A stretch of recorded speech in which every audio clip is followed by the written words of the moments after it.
Hey Aries, your August tarot reading is ready. I'm Eleanor. Welcome to Pink Pearl Tarot. Your theme is unique, wrinkled peach mushroom. It looks kind of like one of those dried apricots that you get at the store. So anyway, you are beyond comparison right now in a class all your own, and you're defying labels and boxes. There may be a lot of curiosity around you and potentially some pushback because people can be uncomfortable by things that they can't easily put into categories. Now, for clarification, you have the Six of Cups reversed first. You're rethinking and rewriting the narrative of your origin story and reshaping your identity with new, updated information. You're doing for yourself what your peers and your family failed to do, which is to encourage and to nurture what about you makes you different or defined that as something bad and made you conform in some way. So you're breaking free from that now, and you're seeing now how special you are and were, and why people might have treated you like a threat, and you're embracing that power now.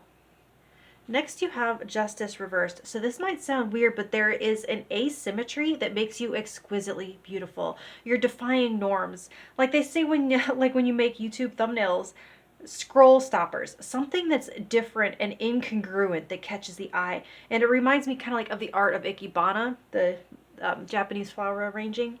Now, finally, you have the Ace of Swords in reverse. So a lot of mystery and curiosity surrounding you this month. Like, people don't know what to think, but that's not your problem. You're owning it. Yes, people might be a little confused by you, but it is positive attention. Let's just say that you're going to inspire more questions than answers at this time. Now, getting into your week-to-week forecast.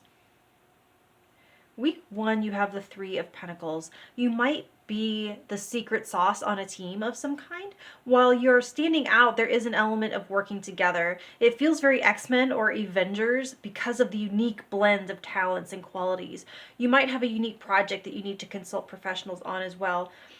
The main point here is that you achieve your goals as a group. It's no man left behind kind of energy.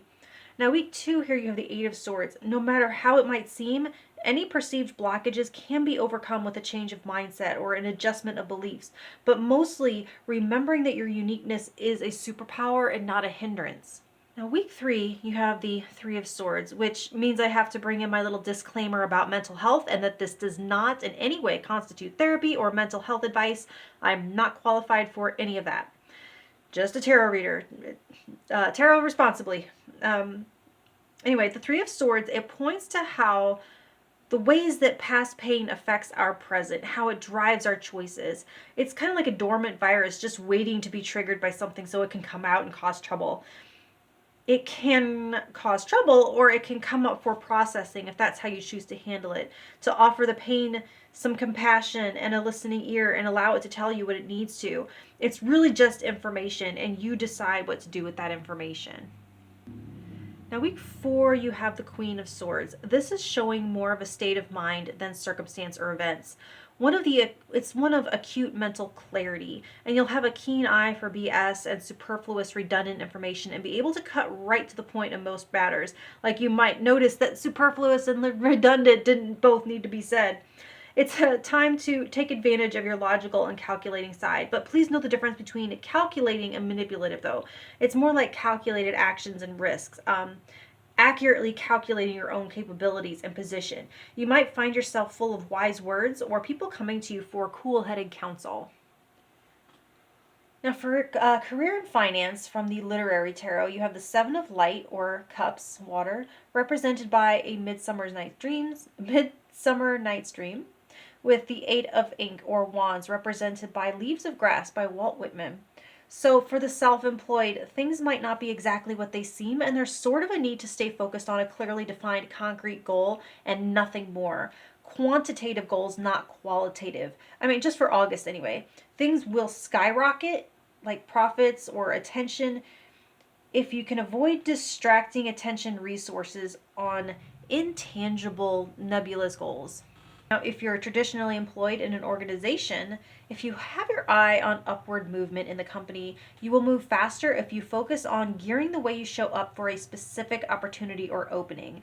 Just like being awesome in a general way, even if it's showing leadership, isn't going to work as quickly as finding out the actual requirements and work towards being that, knowing the things, the skills, the tech, etc. There might be a lot of potential openings, but choose one that most interests you to mold yourself to, and you could slip right in instead of being scattered or just distracted by envisioning yourself in something fancy but ultimately ill suited to you, or that you wouldn't actually like, or that would, or just take a long time to climb to. Now for love, you have the Five of Wands with a Three of Swords, and so we have this Three of Swords popping up again, which could indicate some emotional mines in your field being triggered at this time.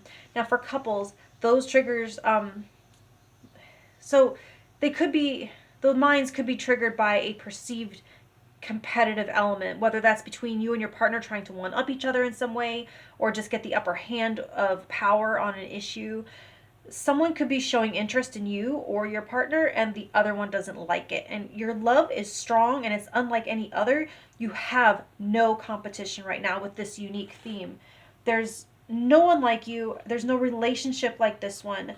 Be mindful of your triggers and what they're wired to. Let the pain inform a conversation, and it can strengthen your bond.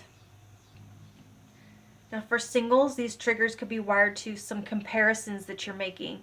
Maybe you keep hitting speed bumps or being passed over for someone else. And I can tell you right now, the people who have passed you over are looking for someone that they can have power over and easily define and therefore control. Your uniqueness means that not everyone is going to be into you. And why do you want to have mass appeal and be just generic?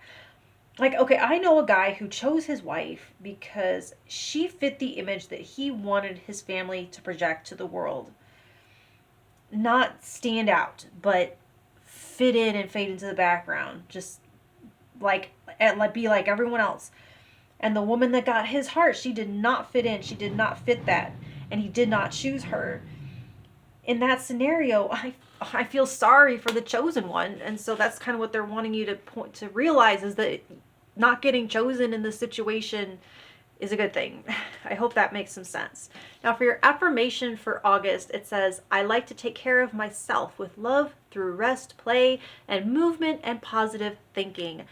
Beautiful, Aries. All right, looks like a pretty interesting month, and I'll talk to you next time. Thank you.